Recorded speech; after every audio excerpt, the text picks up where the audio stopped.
आदरणीय प्रधानाचार्य जी, मेरे सभी शिक्षक गण और मेरे प्यारे सहपाठियों, आप सभी को गणतंत्र दिवस की हार्दिक शुभकामना।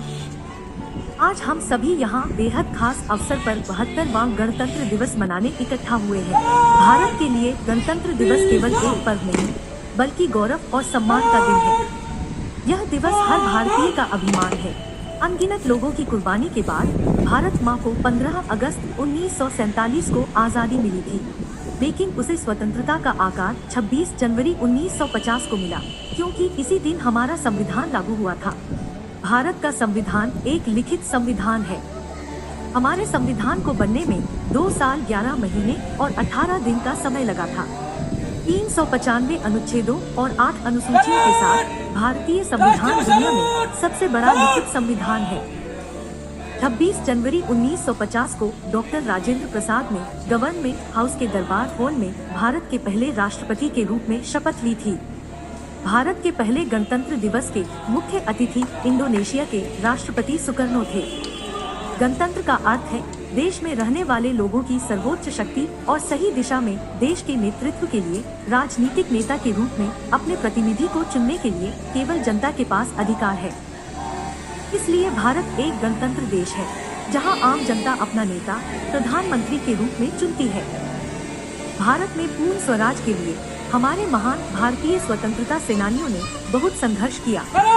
उन्होंने अपने प्राणों की आहुति दी, जिससे कि हमारी आने वाली पीढ़ी को कोई संघर्ष न करना पड़े और हम देश को आगे लेकर जा सकें।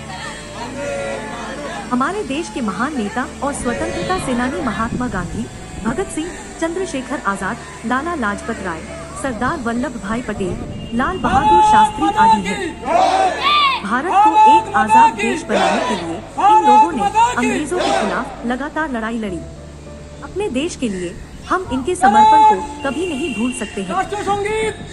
हमें ऐसे महान अवसरों पर इन्हें याद करते हुए सलामी देनी चाहिए। केवल इन लोगों की वजह से ये मुमकिन हुआ कि हम अपने दिमाग से सोच सकते हैं और बिना किसी दबाव के अपने राष्ट्र में मुक्त होकर रह सकते हैं।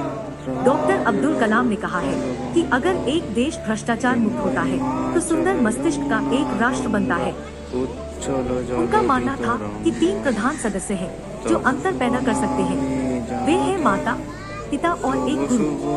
भारत के एक नागरिक के रूप में हमें इसके बारे में गंभीरता से सोचना चाहिए और अपने देश को आगे बढ़ाने के लिए सभी मुमकिन प्रयास करना चाहिए।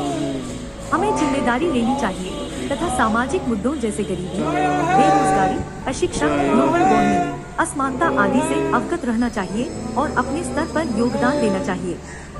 गणतंत्र दिवस के मौके पर राजपथ पर तिरंगा फहराया जाता है, फिर राष्ट्रगान गाया जाता है और 21 तोपों की सलामी होती है। 1957 में सरकार ने बच्चों के लिए राष्ट्रीय बहादुरी पुरस्कार शुरू किया था। बहादुरी पुरस्कार 16 साल से कम उम्र के बच्चों को अलग अलग क्षेत्र में बहादुरी के लिए दिया जाता है। गणतंत्र दिवस के मौके पर अशोक चक्र और कीर्ति चक्र जैसे महत्वपूर्ण सम्मान दिए जाते हैं। इसके बाद हमारी सेना अपना शक्ति प्रदर्शन और परेड मार्च करती है।